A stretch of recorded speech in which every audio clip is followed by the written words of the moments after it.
So now that we've done that, now that we're done, how do we know what our converted value is? How do we know what 10 now is in binary? All we do is we take our remainders. Write out the remainders from the bottom working up, 1, 0, 1, 0. That's your answer. 10 in decimal is equal to 1010 in binary. Now, if you try to understand why this works, you might confuse yourself, at least in the short term. To begin with, trust that it works. It does work. It will work. And as I said, it'll work with any number system. If I convert this to something else, say 8 for octal, the net result that I'll get here, these remainders will be octal remainders, and the net result will be the octal version of 10. Works for any number system, works every time. So let's look at another example.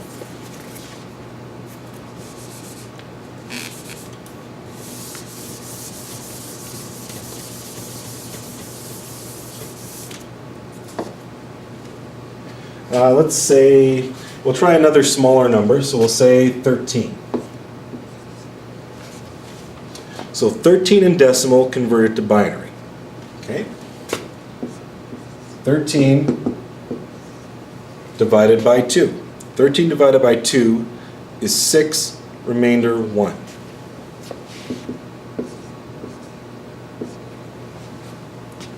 Bring down the 6. 6 divided by 2 is 3, remainder 0. Again, bring down the 3, and we keep going until we end up with a 0 in here. So we go 3 divided by 2. 3 divided by 2 is 1, remainder 1.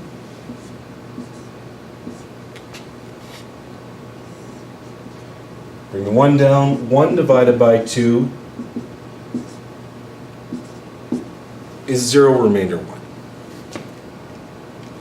Now we've got our 0 here. That tells us we're finished. Write out the remainders from the bottom going up. 1, 1, 0, 1. 13 in decimal is 1101 in binary. Now, if you really don't believe me that this works, and you can easily check that this answer is correct.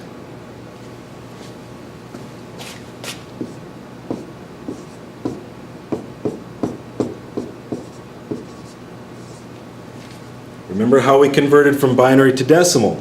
Well, let's take our 1101 and let's see what we get. Let's do the conversion back to decimal, just to check our work and see if what we got is the right answer. 1 times 8 is 8. 1 times 4 is 4. 0 times 2 is 0. 1 times 1 is 1. Add that up. What you get is 13. 1101 in binary, 13 in decimal, vice versa.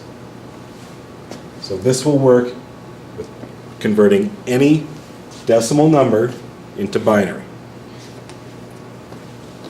So now, again, that shows us the basics for how we do this, or how we use this method.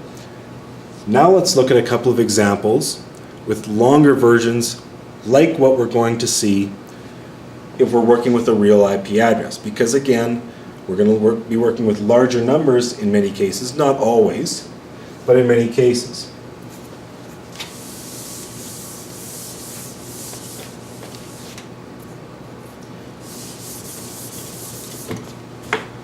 Now, something else we need to mention as well.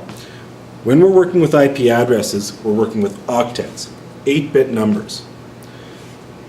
13 converted to binary is 1101. It's only 4 bits, or it only needs 4 bits for its representation. However, if I was to write this out as part of an IP address, I would have to write it out in full 8-bit form. So this I would have to write out with 4 leading zeros on the front to make sure that the whole thing was 8 bits. So just a note, when we're actually working with IP addresses and we're converting things back and forth, we really have to make sure that when we're converting into binary that we be aware of this. This is very important. Just those 4 bits all by themselves in IP address format is not correct. So now let's go on and let's try a couple of larger decimal numbers, and we'll do some conversions with those. So let's try, say, 100. 100 decimal converted to binary. Let's see what we get. So again, 100 divided by 2, 50, remainder 0. Bring down the 50. 50 divided by 2 equals 25, remainder 0. So on.